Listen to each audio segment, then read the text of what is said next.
Okay, ये सबसे पहले हम स्टार्ट करते हैं अल्लामा इकबाल के शेर से। ढूंढता फिरता हूँ मैं इकबाल अपने आप को, आप ही गोया मुसाफिर, आप ही मंजिल हूँ मैं। इसका जो मतलब जो मुझे समझ में आया है वो ये है कि मैं अपने आप को ढूंढ रहा हूँ और मैं खुद ही मुसाफिर हूँ और मैं खुद ही मंजिल हूँ। यानी हमारी दौड़ हम तक है। आप लोगों ने सॉन्ग भी सुना होगा कि मेरी दौड़ तुम तक बस तुम तक।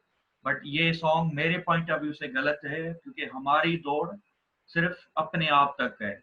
और अपने अपनी दौड़ जो है वो जब हम अपने आप को डिस्कवर कर लेंगे तो आई थिंक जो है हमारी जिंदगी में बहुत सारे इश्यूज हैं वो कम हो जाएंगे। उसके बाद सबसे पहले अल्लाह ताला ने आपको एक बॉडी दी है, जिस्म दिया है। और जिसमें जो उस जिस्म में जो ऑर्गन्स हैं उसके हवाले से हम थोड़ा डिस्कस करेंगे।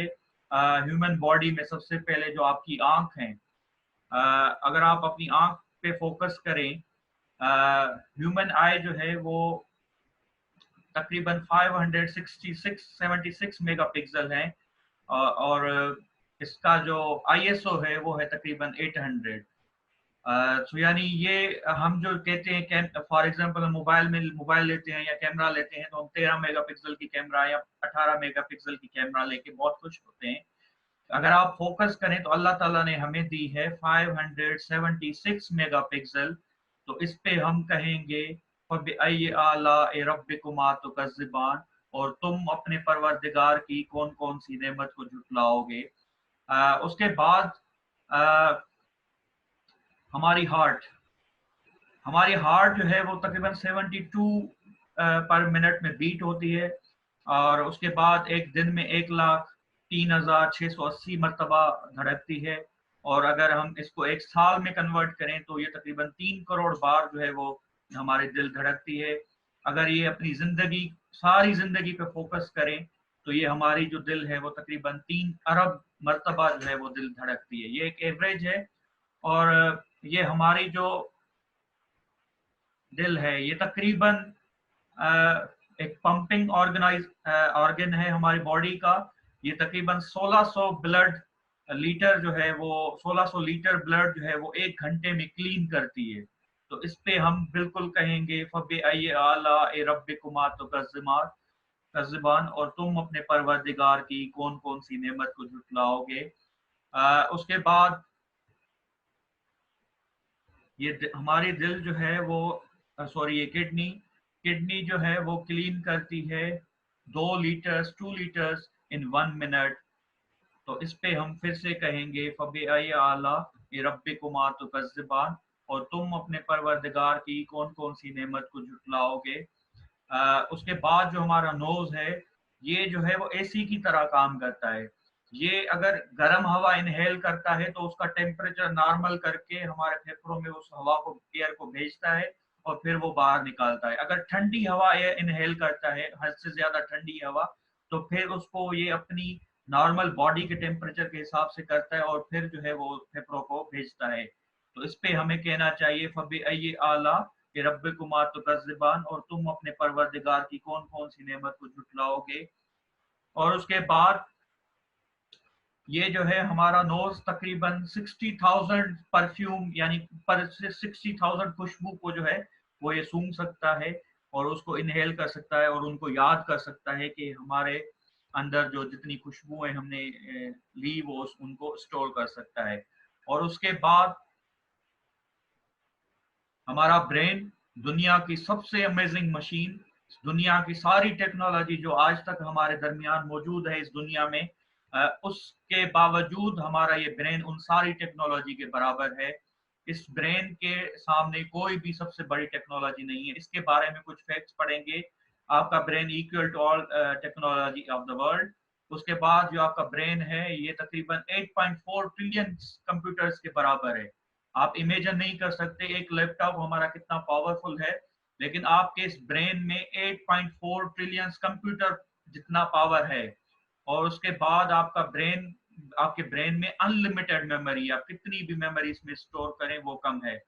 और ये आपके इस ब्रेन में तकरीबन 1,60,934 किलोमीटर ब्लड वेसल्स हैं जो आपके ब्रेन में स्टोर्ड हैं। और उसके बाद तकरीबन कहते हैं कि हमारे ब्रेन में 100 बिलियन नर्व्स हैं, और जो जो जितनी कायनात में गैलेक्सीज हैं वो उसके बराबर नर्व्स जो हैं वो हमारे ब्रेन में स्टोर्ड हैं। तो इसका ये हमें अगर मैसेज इसको काउंट करें कि पूरी जो पूरी कायनात है वो आपके इस दिमाग में समा दी गई है। तो इस पे हमें जरूर कहना चाहिए फबअय्यि आला रब्बिकुमा तुकज़्ज़िबान, और तुम अपने परवरदिगार की कौन कौन सी नेमत को झुटलाओगे। और ये जो है आपका ब्रेन नर्व जो है वो इंफॉर्मेशन कैरी करता है 400 किलोमीटर पर आवर की स्पीड से। यानी आपकी जो इंफॉर्मेशन हम दिमाग को देते हैं वो इतनी रफ्तार में 400 किलोमीटर पर आवर की स्पीड से आपके दिमाग में वो डेटा स्टोर होती है।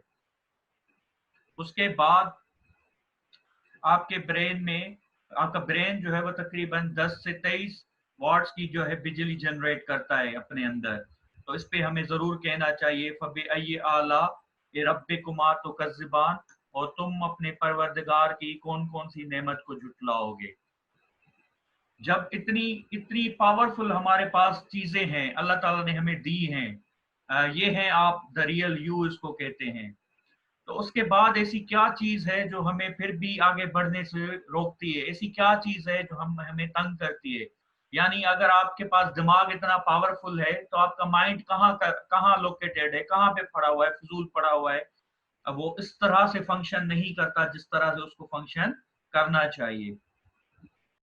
अगर आपका माइंड सेट आपको माइंड सेट करना है, आपका माइंड पता नहीं इधर उधर भटका हुआ है, तो माइंड सेट करने का एक ये टूल है, सक्सेस माइंड सेट इसको कहा जाता है। अगर आप हम जा रहे हैं पूरी डेप्थ में इसके, आप इसको थोड़ा समझने की कोशिश कीजिएगा कि ये हमारा माइंड फंक्शन कैसे करता है। माइंड वैसे ही फंक्शन करता है जो आप माइंड को इंफॉर्मेशन देते हैं। सबसे पहले माइंड की प्रोग्रामिंग होती है। जो जो जिस तरह का माइंड प्रोग्राम होगा उस तरह के आपको थॉट्स आना शुरू होंगे। माइंड प्रोग्रामिंग हमारी किससे होती है? जो आप देख रहे हैं, जो सुन रहे हैं, जो एक्सपीरियंस कर रहे हैं, जो फैमिली आपको देगी, फ्रेंड्स से मिलेगा, स्कूल से मिलेगा, वर्क से मिलेगा, मूवीज, बुक्स, म्यूजिक, और ये इन चीजों से आपका माइंड बनना शुरू होता है। इसको सबकॉन्शियस माइंड कहते हैं। जब ये चीजें हमारे दिमाग में जाती हैं तो इसको सबकॉन्शियस माइंड कहते हैं। ये आपकी प्रोग्रामिंग बनाती है ये चीजें। फैमिली, स्कूल, वर्क, मूवीज, जो आप बातें करेंगे, जो बातें सुनेंगे, जो देखेंगे, उसी तरह की आपकी प्रोग्रामिंग होगी। जब आपकी प्रोग्रामिंग होगी, जिस तरह की प्रोग्रामिंग होगी, जिस तरह का कंटेंट आप दिमाग को देंगे, उसी तरह का आपका बिलीफ सिस्टम बनेगा। बिलीफ सिस्टम का कॉन्सेप्ट यही है कि फॉर एग्जांपल हमें बताया गया कि आप मुसलमान हो तो हमने बिलीव कर लिया कि हम मुसलमान हैं। अगर किसी को बताया गया है कि वो क्रिश्चियन है तो वो उसका बिलीफ ये बन गया है कि वो क्रिश्चियन है। किसी को बताया गया है कि आप शिया शिया हो तो वो शिया बन गया है। किसी को बताया गया है आप सुन्नी हो तो आप सुन्नी बन गए हो। तो यानी प्रोग्रामिंग हमारी हुई, उसके बाद हमारा जो है वो बिलीफ बना। बिलीफ बनने के बाद जो है वो आपके उसी तरह के थॉट्स आना शुरू होंगे जिस तरह का आपका बिलीफ बना। जब आप एक रिसर्च कहती है तकरीबन एक इंसान को 50,000 से 60,000 थॉट्स जो है वो पर डे आते हैं। यानी एक एक दिन में 50,000 से 60,000 थॉट्स जो है वो आपको दिमाग में आते हैं। और इसमें जाहिर सी बात है वही थॉट्स होंगे जो आपने सुना होगा, जो देखा होगा, जो एक्सपीरियंस किया होगा, जिस तरह की मूवी देखी होगी, जिस तरह का म्यूजिक सुना होगा, जिस तरह के बुक्स पढ़े होंगे, जिस तरह की बातें सुनी होगी, जिस तरह की बातें की होगी, वही आपके अंदर थॉट्स आना शुरू होंगे। जब वो थॉट्स आना शुरू होंगे तो आपके अंदर एक फीलिंग बनेगी उसी हवाले से जो आपने जो थॉट्स जनरेट हुए थे आप अकॉर्डिंग टू योर प्रोग्रामिंग।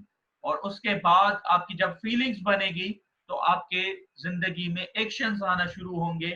तो वो ही एक्शंस आपकी जिंदगी में आएंगे जिस तरह की आपने प्रोग्रामिंग की होगी। और एक्शंस में डिसीजन भी होगा और आपका बिहेवियर भी होगा। फॉर एग्जाम्पल आप एक सुन रहे हो अपने बारे में, सिर्फ बहुत गलत बातें सुन रहे हो और आपको क्रिटिसाइज किया जा रहा है, और वो बातें आप सुन रहे हो तो आपकी वो प्रोग्रामिंग बनाती है। उसके बाद बिलीफ बन गया कि हाँ वाकई में मुझ में ये खामियां हैं और ये लोग मुझे क्रिटिसाइज कर रहे हैं।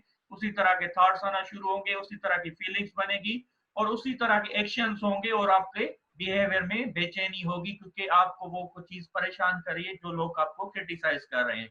अगर आप सुनेंगे ही नहीं क्रिटिसिज्म, तो आपके अंदर ये चीजें नहीं आएंगी। अगर आप कंस्ट्रक्टिव फीडबैक लेना चाहेंगे, यानी किसी से आप पूछेंगे कि यार मुझे में इम्प्रूवमेंट क्या करनी है, तो उसी तरह से आपके बिहेवियर में भी चीजें आएंगी। यानी जिस तरह की प्रोग्रामिंग होगी उसी तरह की आपकी जिंदगी में रिजल्ट होगी। सो इसी तरह से हमारा माइंड काम करता है। आप अपने माइंड की जो प्रोग्रामिंग देंगे उस पर आपको फोकस करना है। फॉर एग्जाम्पल, हमें पता है कि ये खाना खाने से हमें न्यूट्रिशन मिलती है, हमें एनर्जी मिलती है। अगर हम कुछ और भी ऐसी चीजें होती हैं जो खाने से हमें नुकसान पहुंचाती है, तो हम वो नहीं खाते। तो सेम इसी तरह जो आपकी प्रोग्रामिंग हो रही है वो आपके दिमाग का खाना है। जो आप नॉलेज देख रहे हो, जो नॉलेज आप सुन रहे हो, जो चीजें एक्सपीरियंस कर रहे हो, जिस तरह की मूवीज देख रहे हो, जिस तरह के बुक्स पढ़ रहे हो, उस तरह का आपका दिमाग का खाना है। जाहिर सी बात है, आप गलत खाना खाओगे तो आपको अंदर वो परेशान करेगी चीजें। तो अच्छा खाना खाएंगे, दिमाग को अच्छा खाना देंगे, तो अच्छी चीजें आपके अंदर आएंगी और अच्छी रिजल्ट भी मिलेगी। सो दिमाग का खाना नॉलेज है, और अच्छी नॉलेज। गलत नॉलेज यानी नेगेटिव नॉलेज आप अपने दिमाग को देंगे, अपने आप को सजा देंगे। और सबसे बड़ी जिंदगी में जो प्रॉब्लम वाली बात है वो ये है कि सबसे बड़ा रोग क्या कहेंगे लोग।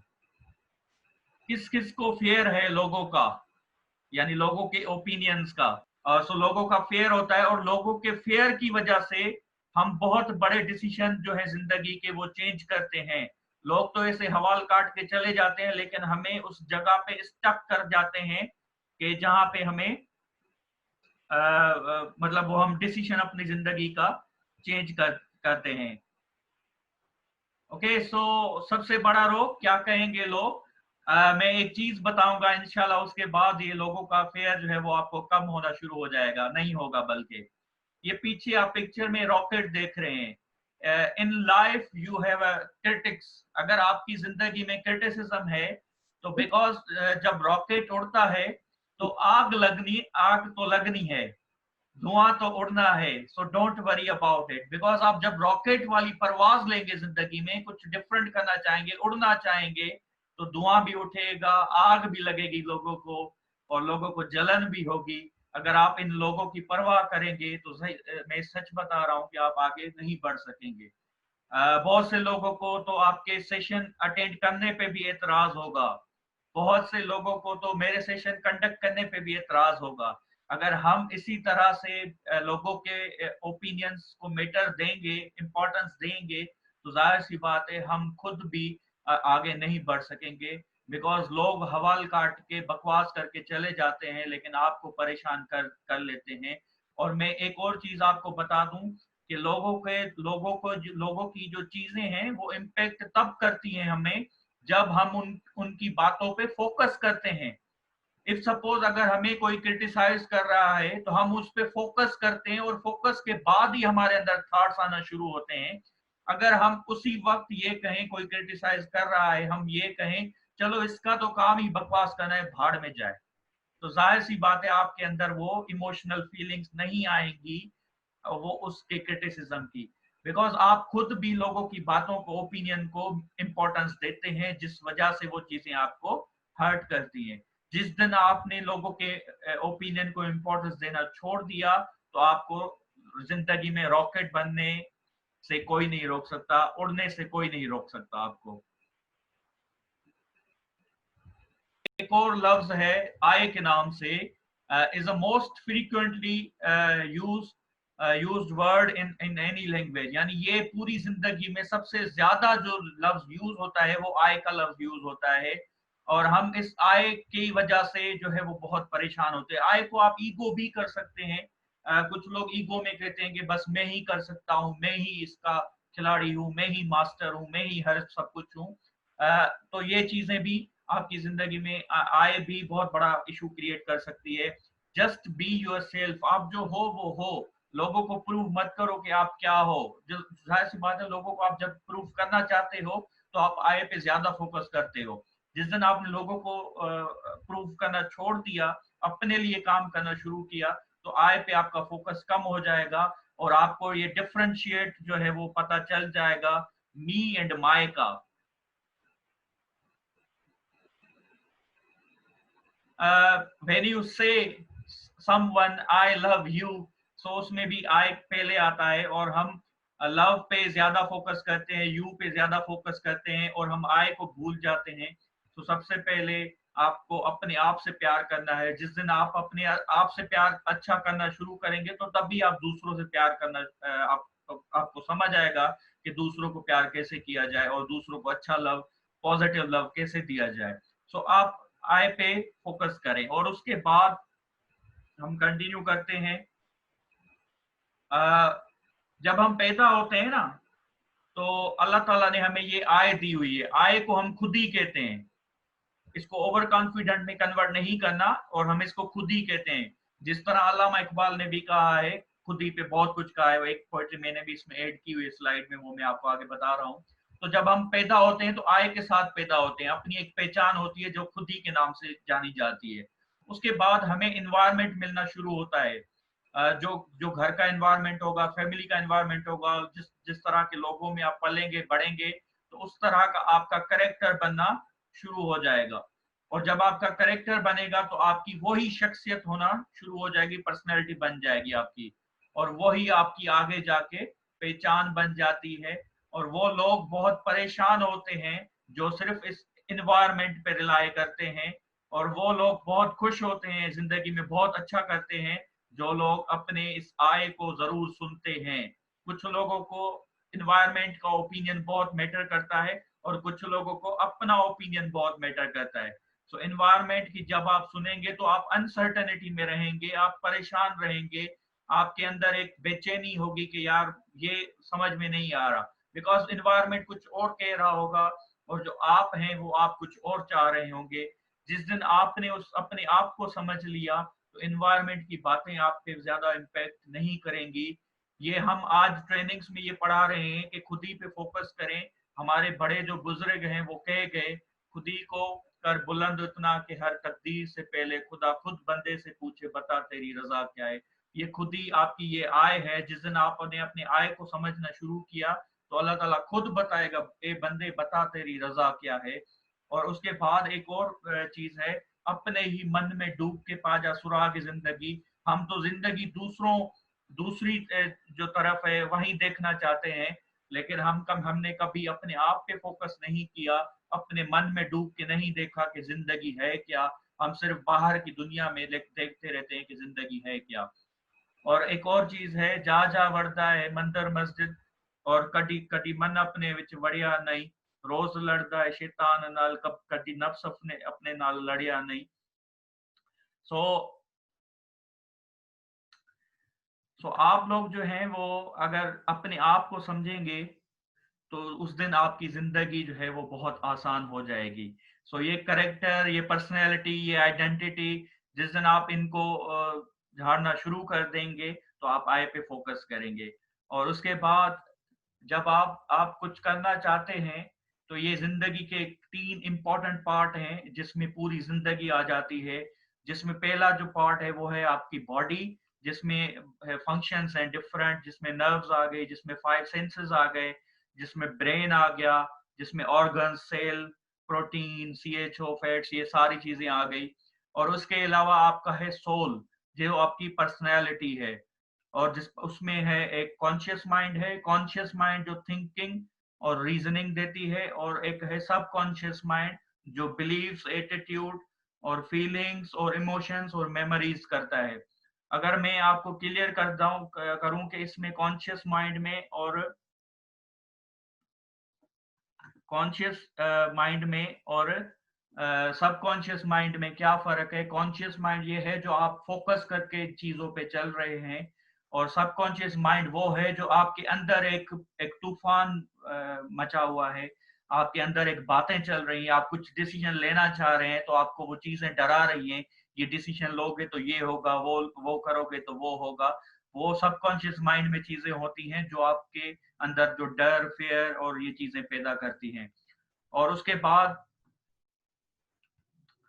बाद एक विल होती है जो उसको हम चॉइसेस कहते हैं। ये सोल में हमारी 3 चीजें आ जाती हैं, एक कॉन्शियस माइंड, एक सबकॉन्शियस माइंड, एक विल आती है।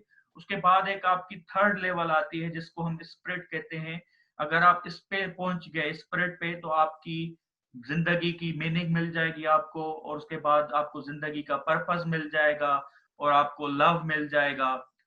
जो रिलेशनशिप्स होते हैं, जो जो ट्रू रिलेशनशिप्स होते हैं, वो इस पे डिपेंडेंट होते हैं, स्पिरिट पे।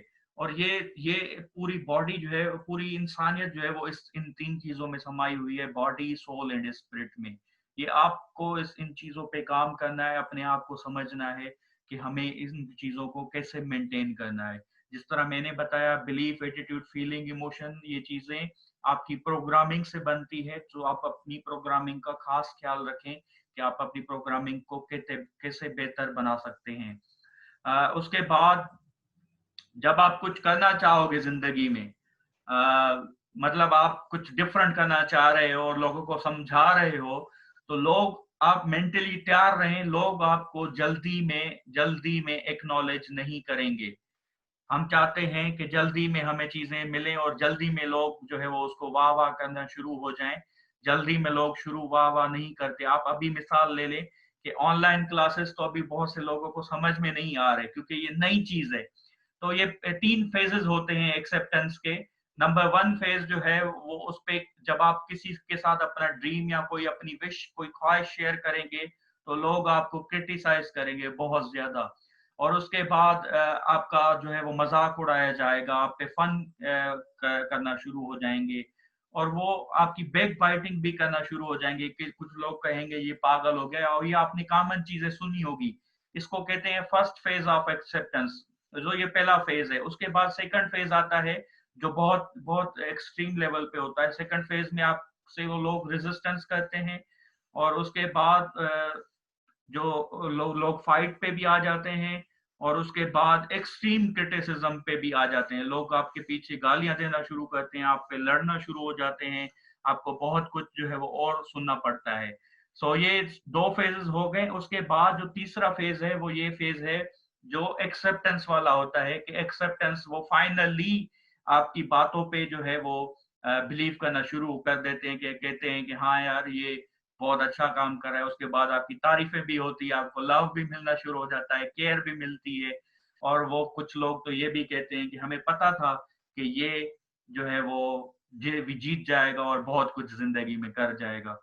आप अगर ये सोचें कि अगर हम कोई ड्रीम अचीव करना चाहते हैं, तो हम इन 2 फेजेस से की बातें सुन के हम पीछे हट जाते हैं, हम अपने ड्रीम को गिव अप कर देते हैं, इसीलिए हम फेलियर की तरफ चले जाते हैं। आप अगर अपना माइंड बना लें कि भाई पहले फेज में तो मुझ पे मजाक उड़ाया जाएगा, दूसरे फेज में मुझ पे रेजिस्टेंस होगी, तीसरे फेज में जो है वो मुझे एक्सेप्ट किया जाएगा। सो आप अपना माइंड जब बना लेंगे, तो आपको ये 2 फेजेस जो हैं वो ज्यादा तंग नहीं करेंगे, और आपका वो जो तीसरा फेज है वो बहुत जल्दी स्टार्ट हो जाएगा। सो हम बड़े बड़े डिसीजंस जो हैं वो इसी 2 फेजेस की वजह से चेंज कर लेते हैं। इस पे आपको काम करना है, और किस तरह से काम करना है वो आप खुद समझिएगा। अगर आप किड को देखें कि बच्चे बहुत खुश होते हैं, बिकॉज उनको कोई बैड न्यूज लगती ही नहीं है। उनको पता ही नहीं है कि बैड न्यूज है कोई। आप एक जिंदगी, जैसे हम मोबाइल में एप्लीकेशन इंस्टॉल करते हैं ना अपने दिल वाली, वो एप्लीकेशन आपके बहुत काम आती है। तो आज से आप एक अपने दिमाग में एक बिलीफ इंस्टॉल कर लें कि दुनिया में कोई भी बैड न्यूज नहीं है, बिकॉज वो अल्लाह ताला आपको कभी भी गलत आपके लिए सोचता ही नहीं है। जो 70 माओं से ज्यादा प्यार करता है, तो वो आपके लिए गलत कैसे सोच सकता है। जिस दिन आपने ये बिलीव रख लिया कि मेरी हर चीज में भलाई है, मेरी हर चीज में अच्छाई है अल्लाह की तरफ से, तो उस दिन आपको अच्छी चीजें मिलना शुरू हो जाएंगी। बिकॉज अल्लाह ताला भी कहता है कि जिस तरह का आपका गुमान होगा, उसी तरह की चीजें आपको मिलेंगी। सो आप ये एक इंस्टॉल करें, एक बिलीफ इंस्टॉल करें कि दुनिया में या मेरी जिंदगी में, मेरी जात में कोई बैड न्यूज नहीं है। अल्लाह ताला मेरे लिए हमेशा पॉजिटिव ही चीजें करेगा, और मुझे बहुत ही खुशियां देगा। सो ये बिलीफ इंस्टॉल करें आज ही, और कसम खा लें कि आज के बाद हमारी जिंदगी में कोई बैड न्यूज नहीं होगी। उसके बाद जिंदगी में जो है वो पेन जरूर मिलता है, दुख जरूर मिलते हैं, दर्द जरूर मिलते हैं। सो जिंदगी में पेन, दुख, दर्द जो है वो तो मिलना ही मिलना है।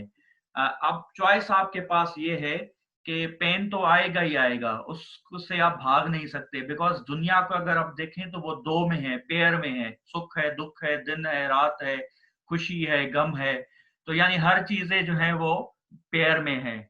सो आपको जो है वो पेन मिलेगा, सो पेन के लिए आप रेडी रहें। उसके बाद जो आपको करना क्या है, पेन तो आपको जिंदगी में मिलेगा, लेकिन जो हम सफर करते हैं वो हमारी चॉइस होती है। एक दुख मिल गया हमें, और उस दुख दुख ने हमें जो है वो हमारा दिमाग ठिकाने लगा दिया। अगर आप दुख में वो सफर कर रहे हैं तो वो चॉइस आपकी है। अगर आप इसको पढ़ें, लिखा हुआ है pain is mandatory, suffering is optional. यानी जो आप सफर कर रहे हैं वो आपका अपना ऑप्शन है, वो आपने खुद चूज किया है। पेन मैंडेटरी है, वो पेन मिलेगा। अगर पेन नहीं मिलता तो चीजें बेहतरी की तरफ कैसे जाती। सो पेन के लिए रेडी रहें। पेन पेन से गुजर के जो एक प्लेजर मिलता है वो एक अलग ही चीज रखता है जिंदगी में, वो एक अलग ही मायना रखता है। पेन पेन से गुजर के जो लोगों की तकदीर बदलते हुए मैंने देखी है, वो तो जबरदस्त चीजें हैं। और कुछ लोग पेन को ऐसा पकड़ लेते हैं कि उसमें वो सफर करते रहते हैं और वो उस पेन से निकलना ही नहीं चाहते, जिस वजह से वो पूरी जिंदगी में सफर करते रहते हैं। सो पेन, प्लेजर एंड पैशन, इन चीजों पे फोकस रखेंगे तो आपकी जिंदगी में इंशाल्लाह बहुत कुछ बेहतर होगा। बिकॉज ये आप फार्मूला याद रख लें, pain, pleasure and passion. Pain से आप गुजरेंगे तो एक आपको सक्सेस का प्लेजर मिलेगा, फिर आपको अंदर एक पेशेंट डेवलप होगा कुछ करने का। अगर आप पेन में फंस गए और सफर करते रहेंगे, अपने आप को कोसते रहेंगे, बस वो हो गया, वो हो गया, वो हो गया, तो यकीन करें पूरी जिंदगी रोते रहेंगे और सफर करते रहेंगे। ये दो रास्ते हैं एक सफर करने का, एक पेन की तरफ, पेन के प्रोसेस से गुजर के आगे जाने का। अपने आप से आप पूछें आप कौन हैं। जब हम पूछते हैं कि हु आर यू, तो लोग कहते हैं मेरा नाम फलाना है और मैं ये करता हूँ, मैं मुस्लिम हूँ, मैं ये हूँ, मैं वो हूँ। कुछ भी नहीं हो आप, मुझे आप ये बता दें कि आप हैं कौन। अल्लाह ताला ने आपको इस जिंदगी में, इस नौशो फरोज में, इन चीजों में क्यों भेजा है। ये अपना सवाल आप ढूंढिएगा जरूर, खुद आप मुझे जवाब मत दीजिएगा। आप जो है वो अपने आप को ही जवाब दीजिएगा और अपने आप को ही बताइएगा कि अल्लाह ताला ने आपको क्यों भेजा है, किस पर्पस के लिए भेजा है। ये आप जरूर अपने आप से पूछिएगा, हु आर यू। उसके बाद मौला अली का कौल है कि जब तक इल्म को आप अपना कुल नहीं दोगे तो इल्म तुझे अपना जुज नहीं देगा। अगर आप जिस दिन जब तक आप अपने इल्म को, कुल का मतलब है कि अपना आप नहीं दोगे, जो आपका सेल्फ है वो जिस तरह से इल्म हासिल करने के पीछे नहीं लगोगे, तो इल्म का कोई भी जुज आपको नहीं मिलेगा। सो इल्म हासिल करने के लिए आप आगे बढ़ते रहो। जिस तरह से आज जो लोग भी ये सेशन अटेंड कर रहे हैं मेरा, मैं इनको बहुत दिल से रिस्पेक्ट करता हूँ और उनको सलाम पेश करता हूँ कि वो अपने बिजी स्केड्यूल से और दूसरों से, भीड़ से हट के और ये आए हैं और यहाँ पे जो है वो अपनी नॉलेज हासिल करने के लिए यहाँ पे ये सीख रहे हैं। सो ये मौला अली का कॉल है, इस पे जरूर फोकस कीजिएगा। और उसके बाद एक लास्ट कोटेशन है, वो ये है कि it only takes one person to change your life, और जो वो है वो आप है। एक ही इंसान है जो आपकी जिंदगी को चेंज कर सकता है, वो आप ही हैं। आपके अलावा और कोई भी नहीं है जिंदगी में। सो इस पे आप फोकस रखें।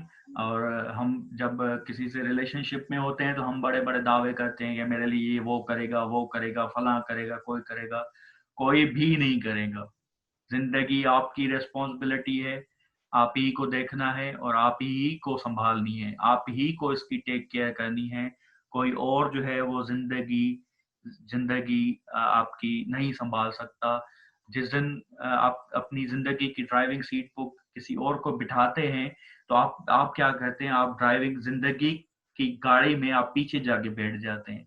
और जो अब जिंदगी की ड्राइविंग सीट पे बंदा बैठा हुआ है और एक वक्त आता है वो आपकी चलती हुई जिंदगी की गाड़ी से जंप लगा के उतर जाता है, और आप जब तक आप फ्रंट सीट पे आए और उस स्टीयरिंग, जिंदगी के स्टीयरिंग को संभालें, तब तक वो आपकी जिंदगी का एक्सीडेंट हो चुका होता है।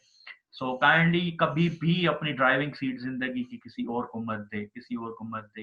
It only takes one person to change your life, that's you, so the real you. Okay, so that was today's session. अब हम क्वेश्चंस ले